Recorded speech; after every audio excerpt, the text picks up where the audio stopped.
Welcome to Bharat today Telugu news. Husnabad పట్టణంలో ఇందిరమ్మ ఇళ్ల కోసం 2000 దరఖాస్తులు రాగా రాష్ట్ర మంత్రి పొన్నం ప్రభాకర్ గారు కేవలం 144 మందికే మాత్రమే ఇందిరమ్మ ఇళ్ల పట్టాలు అందజేసి హుస్నాబాద్ పట్టణానికి మొండి చేయి చూపారు. ఇచ్చిన దాంట్లో ఇండ్లు ఉన్న వారికి, ఆస్తులు ఆర్థికంగా అభివృద్ధి చెందిన వారికి మాత్రమే ఇండ్లు వచ్చారని, కాంగ్రెస్ నాయకుల పైరవీలతో డబ్బులతో కాంగ్రెస్ నాయకులకు సంబంధించిన బంధువులకు, మిత్రులకు మాత్రమే ఇండ్లు ఇచ్చారని, అర్హులైన ఏ ఒక్క పేదవాడికి ఇండ్లు రాలేదని అన్నారు. హుస్నాబాద్ పట్టణంలోని కేబీ కాలనీలో 30 ఏళ్ల కిందట 200 ఇందిరమ్మ ఇళ్లు మంజూరైతే ఆ ఇండ్లు శిథిలావస్థకు చేరి కూలిపోయే పరిస్థితి ఉండే. గత ఎన్నికల్లో రాష్ట్ర మంత్రి పొన్నం ప్రభాకర్ నిబంధనలు సడలించి లబ్ధిదారులకు నచ్చినట్టు కట్టుకోవాలని ప్రభుత్వం ఆదేశాలు జారీ చేయాలని డిమాండ్ చేశారు. వెంటనే నిబంధనలు సడలించి లబ్ధిదారుల జాబితాపై సమగ్ర విచారణ జరిపించాలని, హుస్నాబాద్ పట్టణానికి రావాల్సిన వాటా 290 ఇండ్లు అర్హులైన లబ్ధిదారులకు ఇవ్వాలని డిమాండ్ చేశారు. ఇటీవల రాష్ట్ర ప్రభుత్వం ఎన్నికల ప్రచారంలో భాగంగా ప్రతి ఒక్క పేదవానికి ఇందిరమ్మ ఇల్లు కట్టిస్తామని చెప్పేసి హామీ ఇవ్వడం జరిగింది. మరి ఆ హామీలో భాగంగా హుస్నాబాద్ పట్టణంలో మొన్ననే రాష్ట్ర మంత్రివర్యులు పొన్నం ప్రభాకర్ గారు హుస్నాబాద్ పట్టణానికి 144 ఇల్లు మంజూరు చేసి పట్టాలు ఇవ్వడం జరిగింది. కానీ దాంట్లో స్పష్టంగా పూర్తిగా కనబడతా ఉన్నది కాంగ్రెస్ నాయకుల పైరవీలు, అధికారులకు లాలుచిపడి చేసిన పనుల వల్లే అర్హులు కాని వ్యక్తులకు ఈరోజు ఇందిరమ్మ ఇల్లు మంజూరైనవి. 2 ఎకరాల లోబడి ఎవరికైతే పొలాలు ఉంటాయో వాళ్ళకు కూడా వచ్చిన సందర్భాలు ఈ 144 పట్టాలలో ఉన్నాయి. ఇట్లా రాష్ట్ర ప్రభుత్వం ఏదైతే పైరవీలు లేకుండా కాంగ్రెస్ నాయకులు చెప్పకుండానే అధికారుల యొక్క పారదర్శకంగా సర్వే చేసి ఇస్తారని చెప్పేసి మరి రాష్ట్ర మంత్రి పొన్నం ప్రభాకర్ గారు చెప్పడం జరిగింది. కానీ దానికి విరుద్ధంగా ఈరోజు హుస్నాబాద్ పట్టణంలో ఇచ్చిన ఇందిరమ్మ ఇళ్లలో పైరవీలతోనే ఇందిరమ్మ ఇల్లు అనే కథగా ఈరోజు ఈ ఇందిరమ్మ ఇళ్ళ పరిస్థితి కనపడతా ఉన్నది. మరి నియోజకవర్గ వ్యాప్తంగా 3500 ఇల్లు శాంక్షన్ అయితే హుస్నాబాద్ పట్టణానికి రావాల్సిన వాటా ఏడిగిపోయిందని చెప్పేసి ఈ సందర్భంగా భారతీయ జనతా పార్టీ పక్షాన మంత్రి పొన్నం ప్రభాకర్ గారిని అడుగుతూ ఉన్నాం. దాదాపు 437 ఇళ్ళు హుస్నాబాద్ పట్టణానికి రావాలి. రాష్ట్ర వ్యాప్తంగా మరి నియోజకవర్గానికి 3500 ఇచ్చినప్పుడు మా హుస్నాబాద్ పట్టణానికి సంబంధించిన మిగతా ఇండ్లు ఏడిగిపోయినాయని చెప్పేసి ఈ సందర్భంగా మేము మంత్రి గారిని అడుగుతూ ఉన్నాం. మొదటి విడతలోనే 3500 ఇచ్చారు, దాంట్లో ఎందుకు తగ్గించారు అని చెప్పేసి ఈ సందర్భంగా మేము అడుగుతూ ఉన్నాం.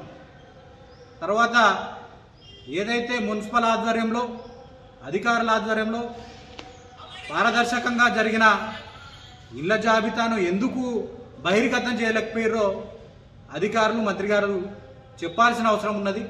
దీంట్లోనే మనకు అర్థమవుతూ ఉన్నది పైరవీలతోనే ఈరోజు ఇందిరమ్మ ఇళ్ళు వచ్చినాయని చెప్పేసి ఖచ్చితంగా అర్థమవుతూ ఉన్నది. అట్లాంటప్పుడు పారదర్శకంగా చేసినప్పుడు మరి నోటీస్ బోర్డులో ఎందుకు అతికించలేదు, బహిర్గతం ఎందుకు చేయలేదు, జాబితా లిస్టు ఎందుకు విలేకరులకు కానీ ప్రజలకు కానీ ఎందుకు తెలియజేయలేదని చెప్పేసి ఈ సందర్భంగా ప్రభుత్వాన్ని మేము ప్రశ్నిస్తూ ఉన్నాం. ఇదే రకంగా హుస్నాబాద్ పట్టణంలోని వెనుకబడిన కాలనీగా కేబీ కాలనీ ఉంటుంది. అక్కడంతా ఎస్సీలు, దళితులు మాత్రమే ఉండే కాలనీ అది. గత ప్రభుత్వం ఏదైతే ఉన్నదో 200 ఇండ్లను మరి ఇందిరమ్మ ఇళ్ళ కింద కేటాయించడం జరిగింది. దాదాపు 20-30 ఏళ్ళు గడుస్తున్న సందర్భంగా అప్పుడు ఒకటే రూమ్ ఇచ్చిన పరిస్థితి, అవన్నీ కూడా శిథిలావస్థలకు వచ్చి కూలిపోయే పరిస్థితి ఉన్నది. అప్పట్లో వర్షాలు కొడితే మున్సిపల్ అధికారులే మీరు ఇల్లు ఖాళీ చేయాలి, ఇది కూలిపోయే పరిస్థితి ఉందని చెప్పేసి మరి అధికారులు చెప్పంగానే వాళ్ళు ఇందిరమ్మ ఇల్లు ఇస్తామని చెప్పేసి కూడా అప్పుడు పొన్నం ప్రభాకర్ గారు ఏదైతే శాసనసభ ఎన్నికలలో మరి ఆ కాలనీకి పోయి నేను అధికారంలోకి రాగానే మీ అందరికీ 200 మంది కుటుంబాలకు నేను ఇందిరమ్మ ఇల్లు మంజూరు చేస్తా అని చెప్పేసి ఆ రోజు చెప్పడం జరిగింది. అసెంబ్లీ సాక్షిగా మరి పొన్నం ప్రభాకర్ గారు ఈ కేబీ కాలనీకి సంబంధించిన పట్టణంలోని కేబీ కాలనీకి సంబంధించిన విషయాన్ని ప్రస్తావించడం జరిగింది. కానీ ఈరోజు ఆ విషయాన్ని విస్మరించి కేవలం 10 ఇండ్లు మాత్రమే ఆ వార్డుకు కేటాయించడం జరిగింది. దీనికన్నా ఇంత దౌర్భాగ్యమైన విషయం ఏమైనా ఉంటుందా అని చెప్పేసి ఈ సందర్భంగా మేము అడుగుతా ఉన్నాం. మీరే కదా అసెంబ్లీ సాక్షిగా అక్కడున్న వారికి మేము ఇల్లు కేటాయిస్తాం, ఇందిరమ్మ ఇల్లు ఇస్తామని చెప్పేసి ప్రగల్భాలు పలికిరు. కేవలం 7 ఎస్సీలకు 3 బీసీలకు 10 ఇండ్లు మాత్రమే. ఇంతకన్నా సిగ్గుచేటు విషయం ఏదన్నా ఉన్నదా అంటే ఈ కేబీ కాలనీకి సంబంధించిన విషయం. ఎంతోమంది పేదలు ఆడ ఎదురు చూస్తూ ఉన్నారు. ఈ సందర్భంగా మంత్రి మన హుస్నాబాద్ నియోజకవర్గం నుంచి ప్రాతినిధ్యం వహిస్తాడు, మాకందరికీ ఇళ్ళు వస్తాయని చెప్పేసి ఎంతోమంది మరి ఆశతో ఎదురు చూస్తున్న తరుణంలో దాదాపు హుస్నాబాద్ పట్టణానికి సంబంధించి ఇందిరమ్మ ఇళ్లకు సంబంధించి 2000 అప్లికేషన్స్ వస్తే కేవలం దాంట్లో 144 అర్హులుగా ప్రకటించడం దేనికి సంకేతం? మిగతా వాళ్ళు మరి అర్హులు కాదా అని చెప్పేసి వారి పక్షాన మేము ప్రభుత్వాన్ని నిలదీస్తూ ఉన్నాం. ఇదంతా ఏదైతే మీరు ఎన్నికల హామీలో ఇందిరమ్మ ఇల్లు ఇస్తామని చెప్పిర్రో కానీ దానికి అనుగుణంగా ఎక్కడా కూడా మీరు పనిచేసినట్టు అవపడతలేదు. అందరూ కూడా నిరుత్సాహంతో ఉన్నారు. మీరు 144 కాకుండా మాకు రావాల్సిన వాటా 437 ఇళ్లను 7కి తరలించిర్రు. కరీంనగర్కు తరలించిలా, ఇంకేమన్నా మీకు సంబంధించిన దగ్గరి కాన్స్టిట్యూన్సీలకు తరలించిర్రా అని చెప్పేసి ఈ సందర్భంగా మేము ప్రభుత్వాన్ని ప్రశ్నిస్తూ ఉన్నాం.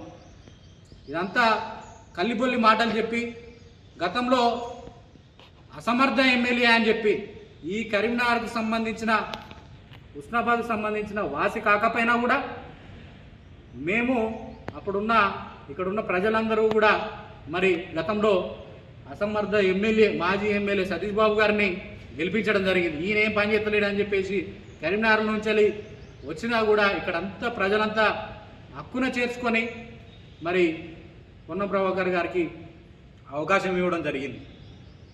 ఇట్లనైనా మొదటిసారిలోనే మంత్రివర్గంలోనే ఈ హుస్నాబాద్కు రాష్ట్ర మంత్రి